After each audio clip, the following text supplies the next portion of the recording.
is Trial by Fyre. He's on my Andalusian Percheron cross. So we do a lot of dressage, and we do Western as well here at West Equestrian. But we are going to talk today about turn on the forehand and turn on the hindquarters, because it gets mixed up a lot. It's really easy to mix them up. So when we do a turn on the hindquarters, we're turning on the hindquarters, the hind end, so we're putting our weight on the hindquarters. That means I'm not going to lean forward. I'm going to actually sit back just a little bit and think about my spine being connected to his spine and my tail being his tail.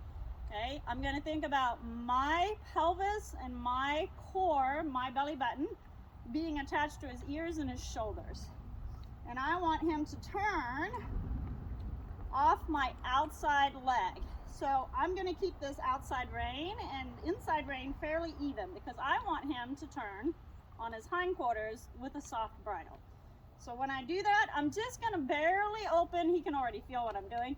I'm going to barely open my left leg and my left elbow just a little bit. I'm just going to invite it. It's just kind of like a relaxation. And then I'm going to close my right knee and my right rein and think about him turning his shoulders. Okay? Now I didn't quite get past that box though, so I moved his hindquarters over. Okay? So you want to think about that. So I'll do it the other direction. I'm going to open this rein, and I'm exaggerating. Sometimes all you have to do is point your thumb or point your knee, and the horse will do it. And then close the outside, and then they'll turn in the direction that you want to go. Okay? Good boy. So again, we're going to make sure we're sitting in the middle. Open these left aids. Think about where I want it to look, and ask him to turn, okay? And we're gonna go forward. So if he takes a step back, and he's learning, I think I taught him like 2 days ago how to do this. He's gonna wanna run backwards, okay? If he does that, I want him to go forward. If he turns and he walks forward out of it, I'm just gonna correct him gently and say, okay, you took 3 steps forward, so let's take 3 steps back to where we were. Okay, so again, turn on the hindquarters means I'm moving the opposite part of the horse. I'm moving the forehand to turn around the hindquarters. When we turn on the forehand, okay, if you just stay there, I'm just going to move him back where I want him. There we go. So now if I turn on the forehand, I'm going to walk forward a little bit. Good.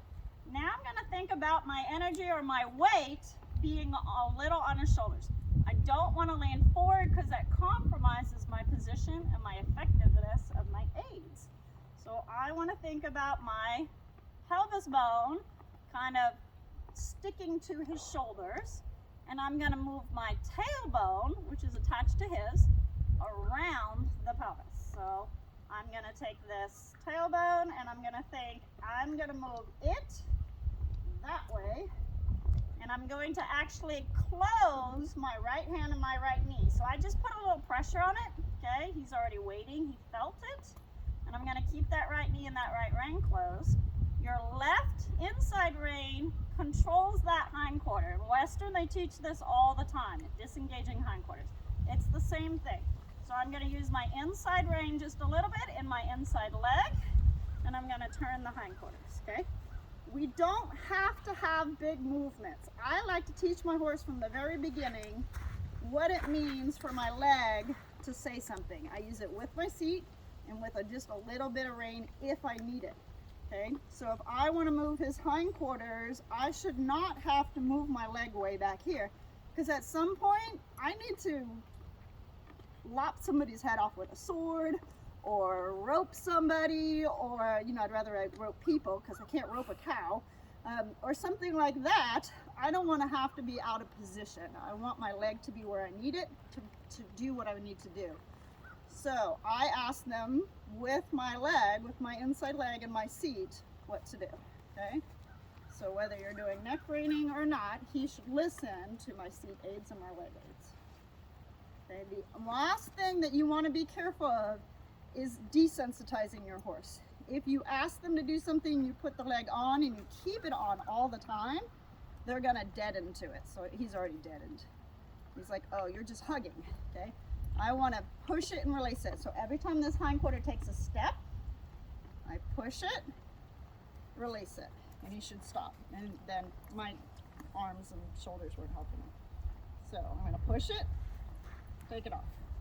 So I'll do it from the other side too. Let's walk over here. Good. So I'm gonna think. Push it, get a hindquarter step, release it.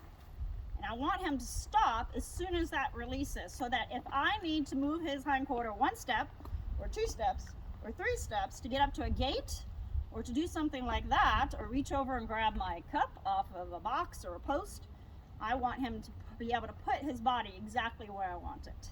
So I want to do 1 step, check, release. 1 step, check, release. Good. 1 step, check, release. Good boy. Good. And that is the difference between turn on the hindquarters and turn on the forehand. Thank you very much.